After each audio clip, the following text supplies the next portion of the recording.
BJP is very strong party in Rajasthan. Well, we defeated them the last time, we're going to defeat them again this time. Rajasthan एक ऐसा राज्य जहां कई सारी पार्टियां अपना दबदबा बनाना चाहती हैं।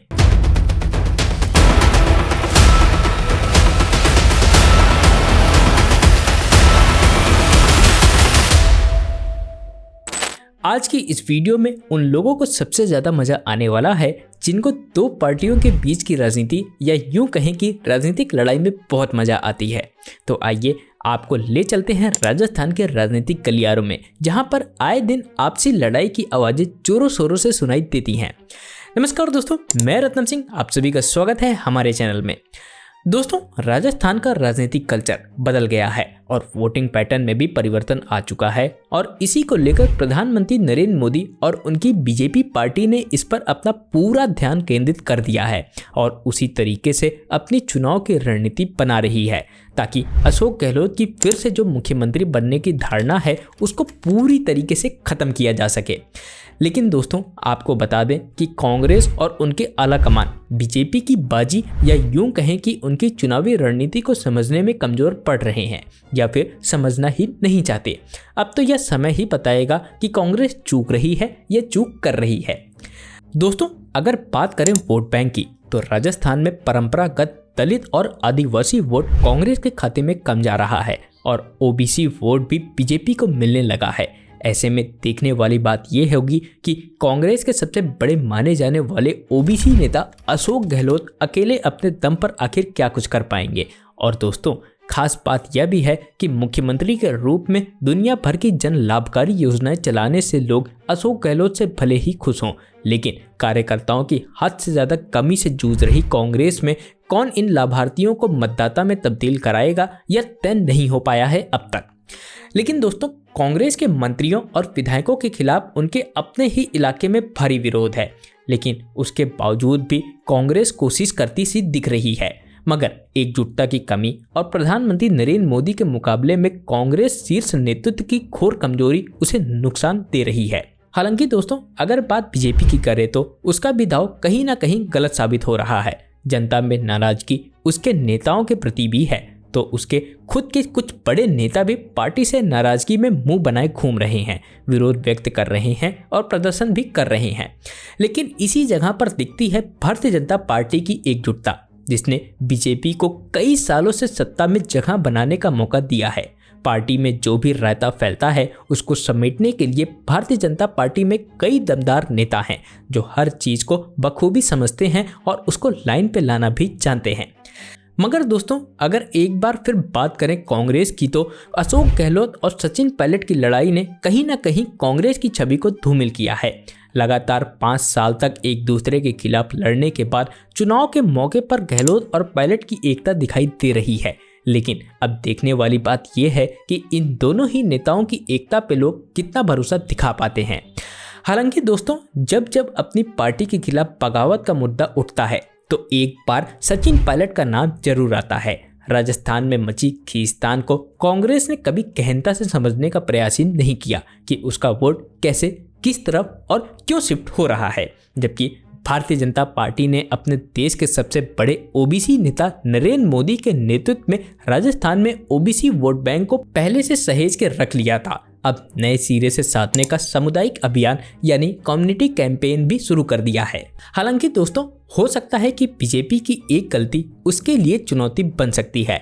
राजस्थान में अपनी सबसे दमदार नेता वसुंधरा राजे को विधानसभा चुनाव में आगे न करके बीजेपी का चुनाव मैदान में उतरना और सांसदों को चुनाव लड़ाने का दाव उल्टा पड़ता माना जा रहा है। लेकिन दोस्तों, ये मेरा सिर्फ एक ओपिनियन है। हो सकता है कि आप इसके बारे में कुछ और सोचते हो या फिर यूं कहें कि राजस्थान की पॉलिटिक्स का एक हिस्सा है। वैसे दोस्तों, अगर हम पिछले कुछ समय के न्यूज़ रिकॉर्ड को देखें तो ऐसा लगता है कि वसुंधरा को बीजेपी किनारे करना चाहती है या यूं कहें कि करना चाहती थी। लेकिन अब यहाँ बीजेपी की मंशा क्या है ये तो हमें नहीं पता। लेकिन कुछ समय पहले यानी 25 सितंबर को प्रधानमंत्री नरेंद्र मोदी ने जयपुर में एक रैली के दौरान ये जरूर कहा था कि मैं हर बीजेपी कार्यकर्ता से कहना चाहता हूँ कि हमारी पहचान और शान केवल कमल है। लेकिन दोस्तों, अगर बीजेपी वसुंधरा राजे को साइडलाइन करना चाहती है तो उसकी ये मंशा उस पर भारी पड़ सकती है। तो वहीं सांसदों में से कुछ की बहुत बुरी हार भी साफ लगने लगी है। हालांकि बीजेपी में कुछ बड़े चेहरों की बड़ी फौज भी है जिनके भरोसे पार्टी चुनाव जीतने की उत्साह में रहती है, लेकिन कांग्रेस में नेताओं के अकाल के बावजूद अशोक गहलोत अकेले ही भारी पड़ रहे हैं। जनता गहलोत सरकार कामकाज का समर्थन कर रही है, लेकिन कांग्रेस सरकार के मंत्रियों व विधायकों से जनता नाराज है। इसी बात को लेकर बीजेपी चुनाव अभियान में अपनी रणनीति को लागू कर चुकी है।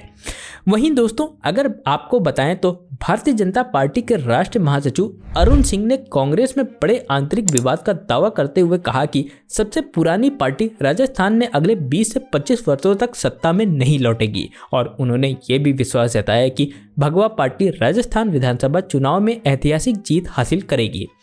लेकिन दोस्तों, यहाँ पर कहानी में एक ट्विस्ट आता है। 22 अक्टूबर 2023 को कांग्रेस अध्यक्ष मल्लिकार्जुन खड़गे ने एक बयान दिया जिसमें उन्होंने कहा कि उनकी पार्टी नवंबर में होने वाले विधानसभा चुनाव के बाद सभी 5 राज्यों में सरकार बनाएगी। लेकिन खड़गे यहीं पर नहीं रुके। उन्होंने प्रधानमंत्री नरेंद्र मोदी पर कटाक्ष करते हुए कहा कि वह अपनी पार्टी या मुख्यमंत्री के बजाय उनके नाम पर वोट मांग रहे हैं। खड़गे ने फिर आगे कहा कि माहौल पूरी तरह से हमारे पक्ष में है, हम सभी राज्य जीतेंगे। उन्होंने इस बात पर भी जोर दिया कि हर कोई प्रयास करता है और वो भी प्रयास कर रहे हैं। प्रधानमंत्री द्वारा अपने नाम पर वोट मांगने पर टिप्पणी करते हुए उन्होंने कहा कि प्रधानमंत्री नरेंद्र मोदी मध्य प्रदेश गए और वहां पर उन्होंने कहा कि मोदी को वोट दो। उन्होंने अपनी पार्टी या मुख्यमंत्री का नाम नहीं लिया और इससे पता चलता है कि उनकी छवि को नुकसान पहुंच रहा है। यहाँ तक तो हमने समझ लिया कि राजस्थान में भारतीय जनता पार्टी और कांग्रेस के बीच जो लड़ाई चल रही है वह किस लेवल की लड़ाई है और किस तरीके से दोनों पार्टियां एक दूसरे पर आरोप लगा रही हैं।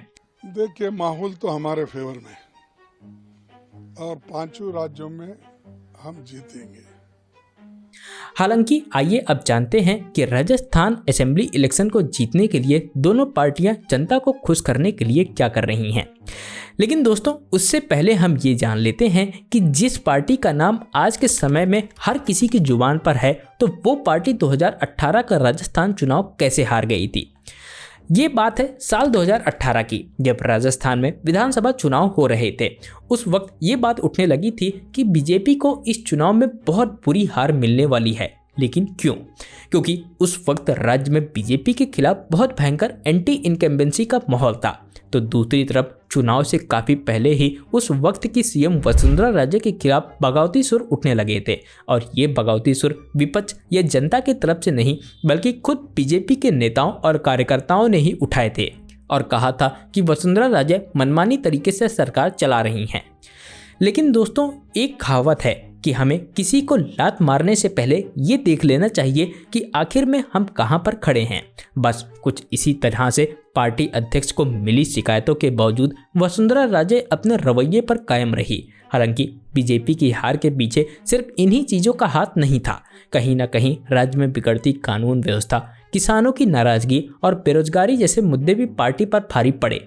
हालांकि इन सब में से सबसे बड़ा मुद्दा है वसुंधरा राजे का, क्योंकि अगर प्रैक्टिकल तरीके से देखा जाए तो बीजेपी की हार के पीछे का कारण ही वसुंधरा राजे हैं। क्योंकि 2013 में जीत हासिल करने के बाद उन्होंने जिस तरीके से कामकाज किए हैं, आज उसी कामकाज ने पार्टी को एक ऐसे कुएं में ढकेल दिया है जहां से उसकी लड़ाई और भी ज़्यादा मुश्किल हो चुकी है। अब आपके मन में एक सवाल आ रहा होगा कि आखिर वसुंधरा राजे ने ऐसा कौन सा काम कर दिया जिसकी वजह से बीजेपी को इतनी तकलीफों का सामना करना पड़ रहा है।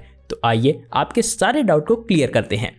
दोस्तों, यह बात उन 5 सालों की है जिसमें वसुंधरा राजे ने एक महारानी के स्टाइल में पूरी सत्ता को चलाया। अब आप सोच रहे होंगे कि मैं ऐसा क्यों कह रहा हूं, क्योंकि आप भी जानते हैं अच्छे से कि किसी भी राज्य में अगर कोई समस्या आती है तो वहां के मुख्यमंत्री उस समस्या का हल निकालते हैं। लेकिन वसुंधरा राजे के केस में ऐसा बिल्कुल भी नहीं था। तमाम ऐसे मौक़ों पर जहां मुख्यमंत्री की मौजूदगी की अपेक्षा की जाती है, वहां उन्होंने मंत्री और विधायकों को भेज दिया। इतना ही नहीं, वसुंधरा राजे ने 2013 में चुनाव जीतने के बाद अपने ही पार्टी के कार्यकर्ताओं से दूरी बना ली। अब आप इस बात से अंदाज़ा लगा लीजिए कि स्थानीय कार्यकर्ता और यहाँ तक कि पार्टी के ठीक ठाक हैसियत रखने वाले नेताओं को भी उनसे मिलने के लिए बहुत ही ज़्यादा जद्दोजहद करनी पड़ती थी। दोस्तों अब आप कहेंगे कि यह बात तुम्हें कैसे पता, तो आइए मैं आपके इस सवाल का भी जवाब देता हूँ। कभी पार्टी के संघ पृष्ठभूमि के कदावर नेता रहे विधायक घनश्याम तिवारी कुछ इस कदर वसुंधरा की कार्यप्रणाली से नाराज हो गए कि उन्होंने पार्टी ही छोड़ दी। दोस्तों ऐसी बहुत सी चीजें हैं जिनकी वजह से बीजेपी को हार का मुंह देखना पड़ा था। अगर आप चाहते हैं कि मैं इस पर एक डिटेल वीडियो लेकर आऊं तो आप मुझे कमेंट बॉक्स में जरूर बताइएगा। आइए अब जानते हैं कि राजस्थान विधानसभा चुनाव जीतने के लिए कांग्रेस और बीजेपी जनता को किस तरीके से खुश करने में लगी हुई है। जैसे कि आप सबको पता होगा कि चुनावी मौसम में चुनावी वादों के बिना कोई भी चुनाव कहां पूरा हो पाता है। बस कुछ इसी तरह से दोनों पार्टियों ने वादों की बौछार लगा दी है। अगर बात कांग्रेस की करें तो उन्होंने चिरंजीवी स्वास्थ्य बीमा योजना, रसोई gas, smartphone, giga workers bill जैसी योजनाओं पर ध्यान केंद्रित किया और वहीं बीजेपी ने सत्ता में आने के लिए कई सारे वादे किए हैं, जिसमें से सबसे पहला वादा प्रधानमंत्री नरेंद्र मोदी ने चित्तौड़गढ़ में 2 अक्टूबर को अपनी एक रैली में कहा था कि अगर बीजेपी सत्ता में आती है तो हर गरीब परिवार को एक पक्का घर और एक नल कनेक्शन मिलेगा। प्रधानमंत्री मोदी ने हाल ही में कई चुनावी राज्यों का दौरा किया और वहां विकास परियोजनाओं का उद्घाटन किया। इस महीने की शुरुआत में उन्होंने राजस्थान के 2 दौरे किए थे। इस दौरान उन्होंने करीब 10,000 करोड़ रुपए की योजनाओं का उद्घाटन किया। इसमें एक एम्स हॉस्पिटल, जोधपुर में एक नया एयरपोर्ट टर्मिनल, राज्य में 3,000 करोड़ रुपए की सड़क विकास परियोजनाएं, 4,500 करोड़ रुपए की मेहसाड़ा बठिंडा गुरुदासपुर गैस पाइपलाइन और अब आबू रोड में एक एलपीजी प्लांट जैसी चीज़ें शामिल हैं। हालांकि दोस्तों मैंने आपको इस वीडियो में जो भी चीज़ें बताई हैं वो आपको पूरी तरीके से समझ में आ गई होंगी। अगर आपका फिर भी कोई डाउट है तो आप मुझे कमेंट बॉक्स में ज़रूर बताइएगा, मैं आपके डाउट को क्लियर करने की कोशिश करूँगा। तो दोस्तों ऐसी ही वीडियोस के लिए हमारे चैनल को सब्सक्राइब करना ना भूलें और लेटेस्ट वीडियोस की अपडेट के लिए नोटिफिकेशन बेल को जरूर ऑन कर लें। तो दोस्तों मैं रत्न सिंह मिलता हूँ आपसे किसी नए वीडियो में किसी नए टॉपिक के साथ। धन्यवाद।